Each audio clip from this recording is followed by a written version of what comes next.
Hello friends, today we are discussing a second lecture, the constitution of the preamble, यानी कि संविधान सभा की प्रस्तावना या प्रस्तावना संविधान सभा की को हम डिस्कस करेंगे.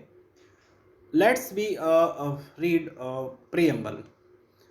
We the people of India having solemnly resolved to constitute India into a sovereign, socialist, secular, democratic republic, and the secure to all its citizens, justice, social, economic, and political liberty of thought, expression, belief, faith, and worship, equality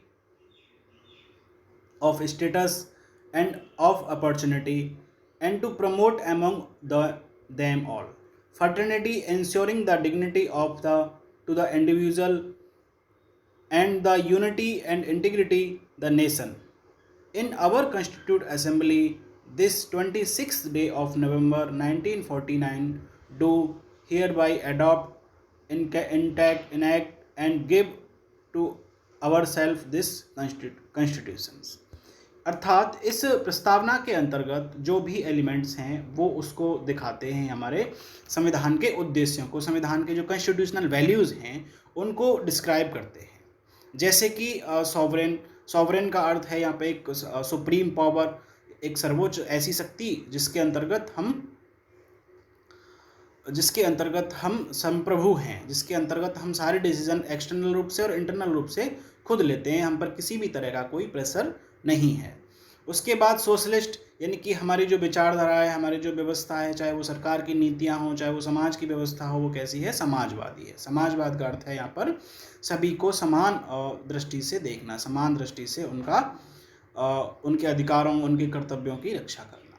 उसके बाद secular countries, we are the secular country. Secular का अर्थ है धर्मनिरपेक्ष, अर्थात धर्मनिरपेक्ष के अंतर्गत हम बताते हैं कि हमारे देश का संविधान के अनुसार कोई धर्म नहीं है और यह सभी धर्मों के साथ समान रूप से व्यवहार करता है. किसी भी धर्म विशेष की ना तो आलोचना करता है, ना ही किसी धर्म विशेष को बढ़ावा देता है.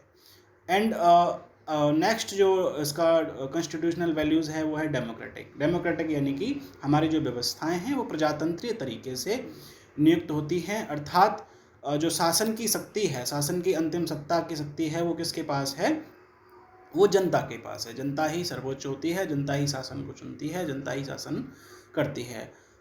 उसके बाद रिपब्लिक का मतलब है the head of the country, office of the head of the country, यानी कि जो राष्ट्रपति है हमारे यहाँ वो office of the head of the country माने जाते हैं. तो राष्ट्रपति की नियुक्ति होती है, वो निर्वाचित होता है, वो ना तो अपॉइंटेड होते हैं ना उसके मनोनीत होता है, वो जनता द्वारा प्रत्यक्ष या अप्रत्यक्ष रूप से निर्वाचित किया जाता है, यानी कि उसको चुना जाता है. रिपब्लिक हो गया. उसके बाद सिक्योर टू ऑल सिटीजन्स, यानी कि इसके सारे जो नागरिक हैं उनकी जस्टिस, उनके लिए न्याय कितने तरह का, social, economic and political justice सुनिश्चित करता है. Liberty of thought, expression, belief, faith and worship, यानी कि हमें विचार, अभिव्यक्ति, विश्वास और पूजा उपासना की स्वतंत्रता देता है. इक्वालिटी ऑफ स्टेटस, यानी कि अवसर की एवं प्रतिष्ठा की समानता. स्टेटस यानी प्रतिष्ठा और अपॉर्चुनिटी यानी कि अवसर और प्रतिष्ठा की समानता है. To promoting among them all, यानी इन सब को बढ़ाते हुए. फर्टिनिटी यानी बंधुता को इंश्योर करने वाली व्यक्ति की गरिमा को बढ़ाने वाली बंधुता. और इसके जो यूनिटी है और इंटीग्रिटी, एकता और बंधुता को बढ़ाने वाली इस जो असेंबली है जिसके द्वारा इसको बनाया गया है, हम इसे 26 जनवरी को अडॉप्ट करते हैं, स्वीकृत करते हैं. 26 नवंबर 1949 को इसको स्वीकृत करते हैं.